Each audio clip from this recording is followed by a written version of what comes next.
Hello, my friends. This is Deepak again, and I have a very special guest, Mandeep Rai. I should say Dr. Mandeep Rai. And she has a very fascinating book that is getting a lot of attention.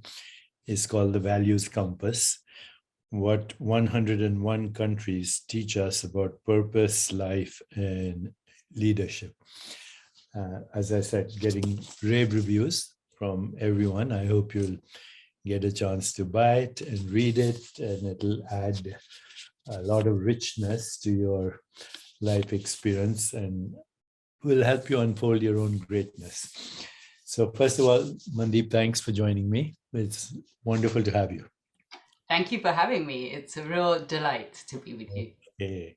So I guess Simon Schuster is the publisher, at least in the US.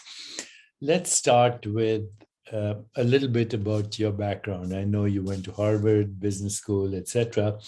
But let's let our audience, not our audience, which ultimately is over 15 million people, does not necessarily know your background. So let's give them a little background. Well, they might not know that you and I, Deepak, have known each other for nearly 15, 20 years, that I first met you in New York. You invited me to Radio City. I got to know you through your skills right then and there. And then we met at Harvard Medical School. And you told me at the time that that my molecular makeup could completely change. At that time, you had said 7 years. I think now you're on 6 weeks or even a week, depending on what we eat. And you blew my mind on many occasions. But actually, this book... I'm eating right now, taking a break. You don't even need to take a break. You can eat. Food is medicine, as you taught us. And then this book wouldn't even exist if it wasn't for you. Your name is on the front cover for a reason, and you've not only been a champion of my work and everything I stood for, but it wouldn't exist in the sense that first you encouraged me for over 10 years of the writing that it took, and secondly you introduced me to your agent, and thirdly you have lived you walk the talk. And you've taught me, look, I don't do it anywhere near the way you do it. I'm not able to be as present or as mindful or in the moment as you are. I know enough about me. But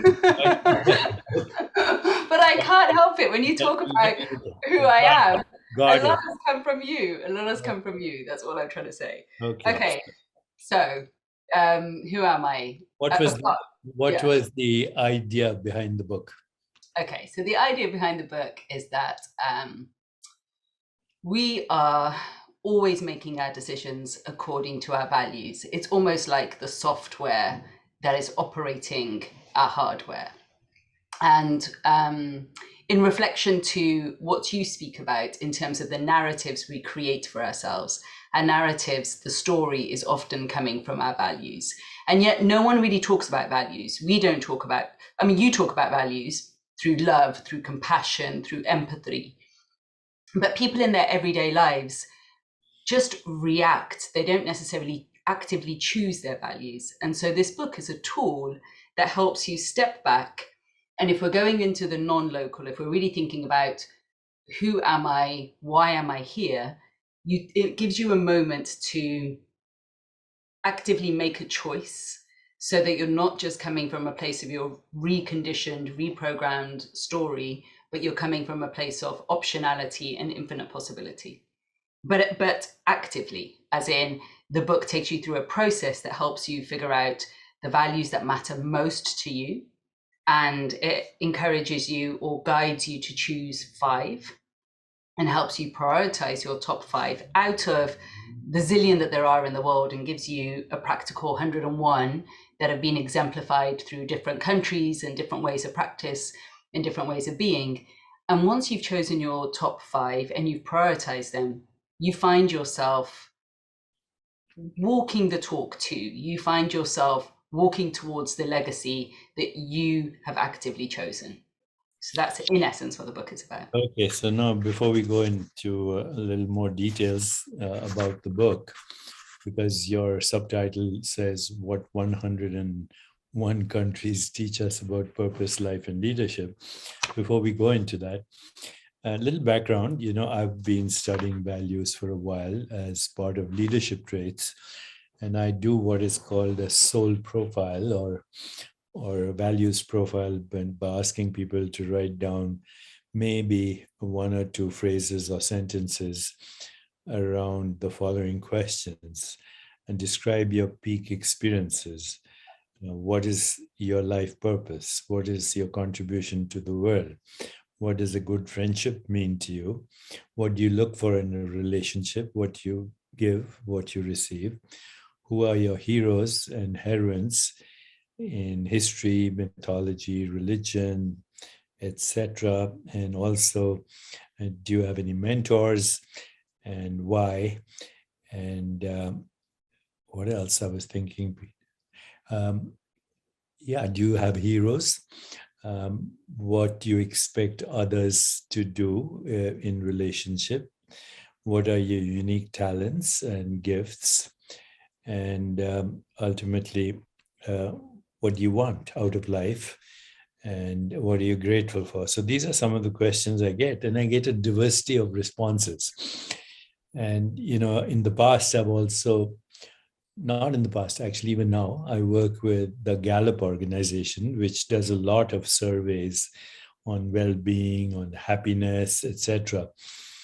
And it's very complex, the whole understanding of well-being and happiness. People talk about Bhutan, other people say, no, Bhutan is not the right identity, it's Denmark, on and on.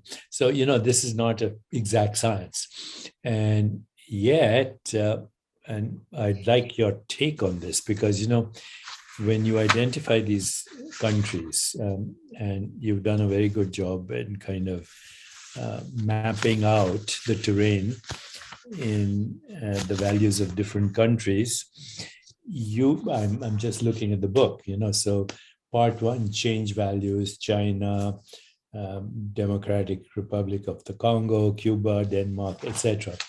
Part two, continuity values, Armenia, Austria, Belarus, which is a lot in the news right now, not very stable at this moment, and then Ukraine somewhere there, not very stable at the moment. I forget the value you gave to freedom for Ukraine. That seems to be what is at stake right now in Ukraine. Yeah. So tell me how reliable this kind of survey is. I think of India, for example, and everybody says India is a land of faith, India is a land of religion, India is a land of mythology. Then I go back to Indian history, and I look at India. There are a few luminaries. You mentioned Guru Nanak here. The sages of the Upanishads are luminaries, spiritual geniuses, spiritual savants.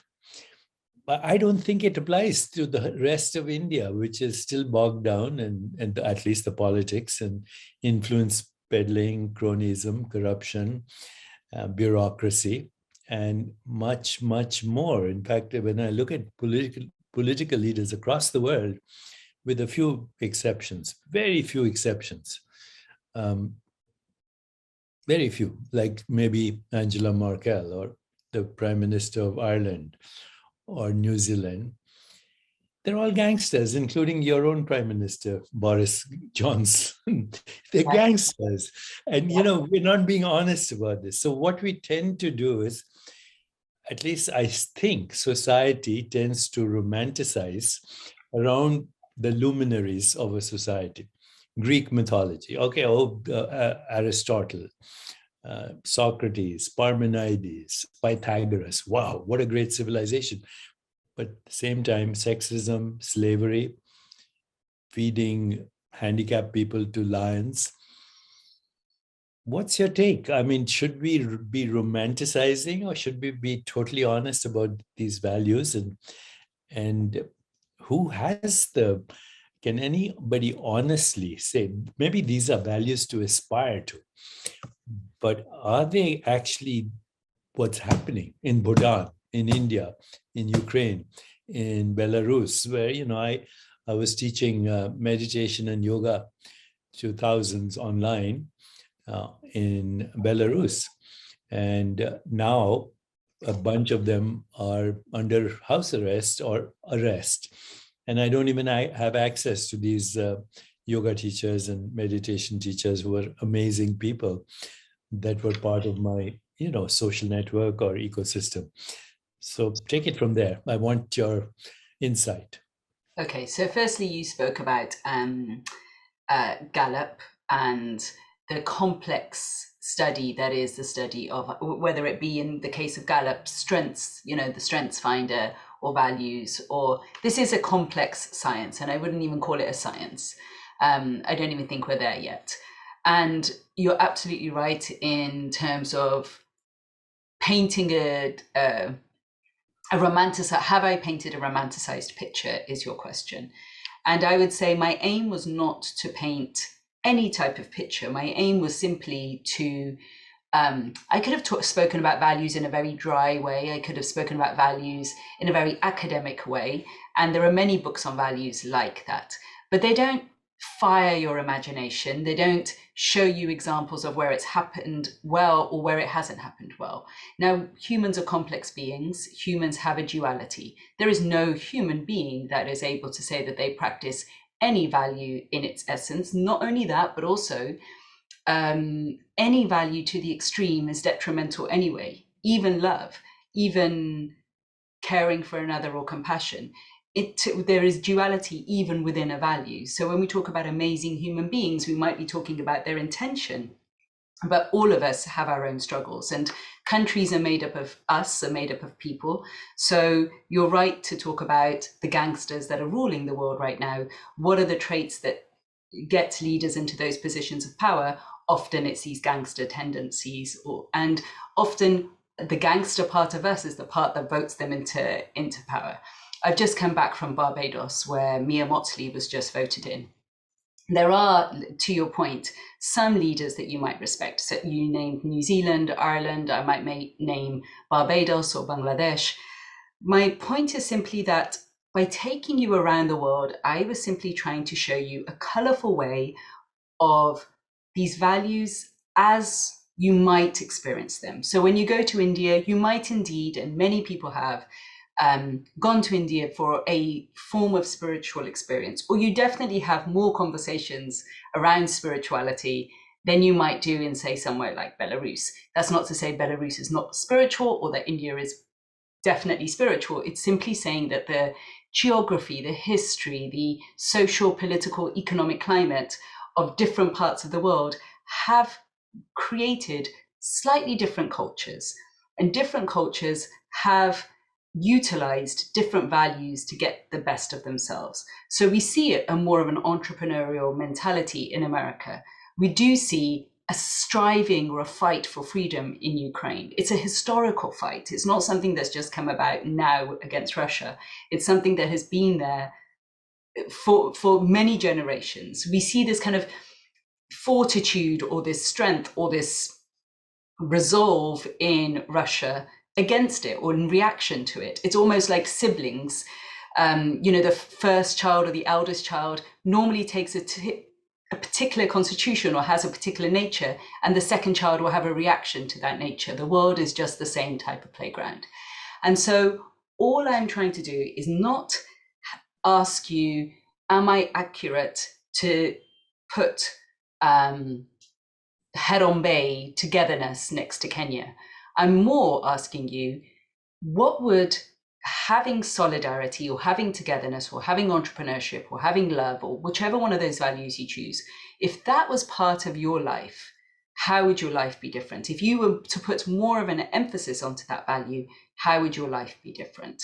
And you're right in saying that they're aspirational. The whole point of this book is that especially now we're looking at the year ahead, or we're looking at the 5 years ahead, wherever you are in your life, you are always only ever aspiring to the next moment, or the next chapter, or whatever time period you're going to give yourself. And so there is this aspirational element to this. It's really interesting that you talked about all those questions that you asked. I ask many of them in the book. Another way of getting to your values is to really ask someone who knows you well. Sometimes it's a loved one, sometimes it's a family member, sometimes it's your best friend, sometimes it's a work colleague, and they'll highlight to you how you might be talking about social justice or sustainability, whichever values that you are saying are important to you, but yet look at how you live your life, or look at how you spend your day, or look at how your time is divided. So what you're doing compared to what you're aspiring to are two different things. And if you were to put your money where your mouth is, if you were really to act according to the values that you say are important to you, or that you have put as your aspirational values, then how would you change the micro and macro decisions of your life?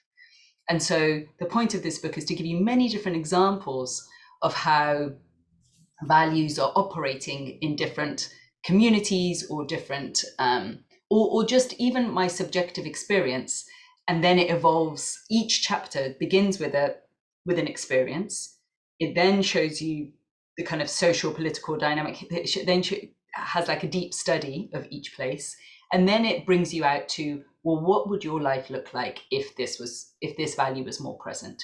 So there's like a rhythm, or a symphony in the book, and it's very much as you're doing now. You dip in, you dip out. You think, you reflect. Wow, what if I bring storytelling more into my life, like the Irish do? What if I embellish the story each and every time? What if my children what if I'm giving my history to my children through these stories? What if, and you just see, well, what would our day, or our life, or my children's foundation look like if storytelling was an emphasis? So that's beautifully explained. I'm speaking to Dr. Mandeep Rai. The book is The Values Compass, what 101 countries teach us about purpose, life, and leadership. So how long has the book been out? It came out right at the beginning of the pandemic, January 2020. 2 years, I feel like saying it. Okay. And you obviously traveled all these countries, right? Yes. And now, since the book is out, you're still traveling, notwithstanding the pandemic, right? Yes. So tell me, what's the reaction, and how's it affecting people and policies and in general? Well, you spoke about people and policies. So alongside the G20, we've now created a V20, a values 20. So a very concrete way of having values, hopefully, come into policy making. So we started 2 years ago when the book came out, and one Tell of the me, founders, who's we? Who's we? Who's creating? there's a group of founders. It started in Saudi Arabia when the G20 was in Saudi. And so a gentleman called Dr. Ghazi, Dima Al Sheikh, Richard Barrett, Pamela Doherty, other people, a group of practitioners who have been working in the space of values for their life. So a group of founders came together and thought, just like we have the VW20, Women's 20, or we have a Youth 20, or we have a Technology 20, how can we make sure that the G20 brings in the aspect of values into policymaking? So we started in Saudi Arabia. We then we were in Italy last year, and now we'll be in Indonesia in October this year. And we have found that already the Sherpas of the G20 are beginning to listen and understand the importance of values. So hopefully the leaders of our countries won't always be gangsters. Hopefully we can have it such that we uphold, we have this sense of accountability. We bring up these values into the policies that we want in our education, or in our, whichever policy that we're looking at, whether it be environment or further. And we say that it's not okay not to have this sense of a code, almost a code of conduct. that when we're thinking about policy making, just like when we're thinking about companies, we shouldn't just be thinking about the shareholders on top, but actually all the stakeholders that are being affected by that company. So as well as the employees, the whole entire supply chain, as well as the customer, or all the people that are then experiencing the pollutants of that company, for example. I think that's a brilliant outcome then, the V20. Why is it V20? Couldn't be V. Values 20, no? Like the G20. Why not V101? Oh, I see. Then it would be the point was to really have ourselves alongside the G20, for the G20 to feel as though, and I mean, it's a good question. Why not 101? Because although this book was voted as the Business Book of the Year in the diversity, equality, inclusion category, and although I have looked at 101 countries as equally as I could have done, not highlighting any one country more than another, not saying the East is more important than the West, or the South or the North is more important, it's still not wholly inclusive. So the reason I didn't stop traveling during the pandemic is because where are the other 99 countries? Why doesn't it include every single country? And so that's my mission, to make sure that every country is included. And you spoke about Bhutan. Bhutan is in this book, but now Barbados will be, but it wasn't before. Now Guyana will be, but it wasn't before. So, and that's more because there are some countries that I have found it very difficult to get into. Yemen, Afghanistan, to name a few. So they're going to take a little bit longer. But my promise, or my integrity to this work, is the fact that I should have first-hand experience. Otherwise, it then just becomes another dry academic hearsay type of book. And that's not the point. The point is it should have been lived and experienced and truly felt for me to then share that. Okay, we have a bit of a time limit on these interviews, so we can get to all social media. But tell me, how are you feeling about what this book has added? And what's your personal aspiration regarding the ultimate evolution of this? So I'm feeling like I started off with immense gratitude towards you, which you curtailed, but I do feel like a real sense of gratitude for the journey, for having got this far, and for how it's been received. For example, the Olympics saw it as a guide to the Olympics, because what do we know that's positive about Papua New Guinea or Paraguay or Peru? And it has this sense of, it's caught people's imagination. It's been translated into many different languages. And I guess countries are taking that value and seeing it almost as their national brand. So that, for example, hopefully when you walk into the Dubai Expo in the future, then every country won't just be saying we're open for investment. Every country will be saying, this is what's unique about us, or this is what you can learn from us, or this is what we can share with the world. It's like a gift that you're sharing with the world. And I'm seeing this work really not only work very well in companies. When a company chooses its values, it's much more, it's transformative. People come into work working towards something much bigger than themselves and much bigger than just making profit. But it also really works well in schools with young people. Anyone who's at any stage in life. I think what's been wonderful about this journey is seeing how much people are getting from it, no matter which type of group or community they're in, and no matter at what point they find this book. The aspiration would be to complete the world version, and for me to just be able to support the journey that people are taking, with values at the center, at their core, at the forefront of their minds, instead of something that's somewhere deep and in their consciousness or subconsciousness. Couple of just maybe unimportant questions. How's Richard Barrett doing? I haven't spoken to him in a long time. He's good. He actually lives very near me. He's a neighbor of mine. He's in England. Yeah. I see. Yeah, here in London, in like Swiss Cottage. Nice.